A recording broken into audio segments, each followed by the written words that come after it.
সুপ্রিয় অভিভাবক ও শিক্ষকবৃন্দ, আজকের পাঠে সবাইকে অভিনন্দন, শুভেচ্ছা। আজকে আমরা দেখব 10টি মাস শিখনের যেই দুটো পর্ব ছিল, দ্বিতীয় পর্ব।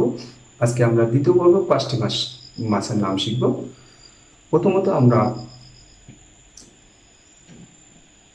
আমাদের বাম দিকে দেখা যাচ্ছে কি মাছ? কাইকা মাছ। কাইকা মাছ। তা এই কাইকা মাছকে ইংরেজিতে কি বলে? দেখেন, এটা কি? সুই। এই সুতার ভিতরে কি করলাম? গাড়লাম। আবার এই সুতা আমরা কি করি? এই সুইয়ের ভিতরে গাড়ি। তাহলে গার ফিশ মানে কাইকা মাছ। কঠিন। ডান দিকে দেখেন খুঁটি গাড়া, বাঁশ গাড়া, এই যে গার ফিশ মানে কাইকা মাছ। এরপরে দেখেন, এটা কি? ব্রেসলাইট। আমি আমার মেয়েকে বলেছি, বাবা তুমি ব্রেসলেট চিনো, তখন সে এটা এনে দিয়েছে, বাবা এই যে ব্রেসলাইট। তাহলে বেস শব্দটা সে জানে। তো বেস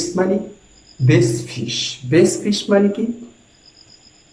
বাম দিকে দেখা যাচ্ছে খাদ মাছ, ডান দিকে বেস। দেখেন, আমরা খেলার সময়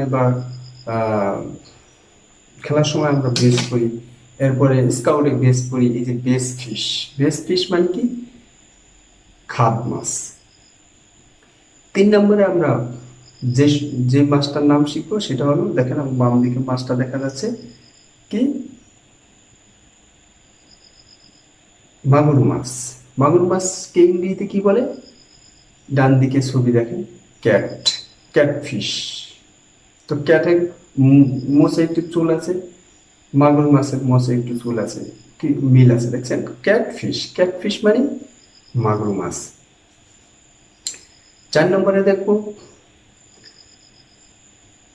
দেখেন বাম দিকে দেখা যাচ্ছে ফলি মাছ। তো ফলি মাছ ইংরেজি কি? ফলি মাছ ইংরেজি ফ্ল্যাট। তো ফ্ল্যাট চিনে না? আপনার শিশু সন্তান অবশ্যই ফ্ল্যাট চিনে, কারণ আমরা ফ্ল্যাটে বসবাস করি। ফ্ল্যাট, তাহলে সেই ফ্ল্যাট থেকে আপনি ফ্ল্যাট শব্দটা তাকে শিখান। ফ্ল্যাট ফিশ মানে ফলি মাছ।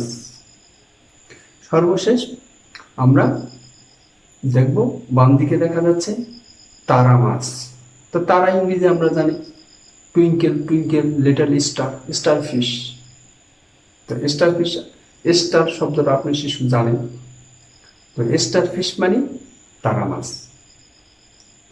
তো দুটো পর্বে আমরা 10টি মাছের নাম দেখলাম, অত্যন্ত সহজ, যেটা আমার আগে জানা ছিল না। আমার কাছে খুব ভালো লেগেছে। আমার কাছে মনে হয়েছে আসলে এই সহজ জিনিসগুলি আমাদের জানা উচিত ছিল। তো আসুন আমরা নিজেরা কৌশল অবলম্বন করে, যদি আপনি জেনে থাকেন ভালো, অবশ্যই ভালো। আর যদি আপনার জানার ঘাটতি থাকে, তাহলে আপনি নিজেও জেনে নিন এই কৌশল থেকে। পাশাপাশি আপনি আপনার শিশু সন্তানদের ক্ষেত্রে প্রয়োগ করুন, দেখবেন অতি সহজেই তারা শিখে ফেলবে। তো আজকে ধৈর্য ধরে এই আলোচনা দেখার জন্য সবাইকে ধন্যবাদ জানিয়ে শেষ করছি। সবাই ভালো থাকবেন।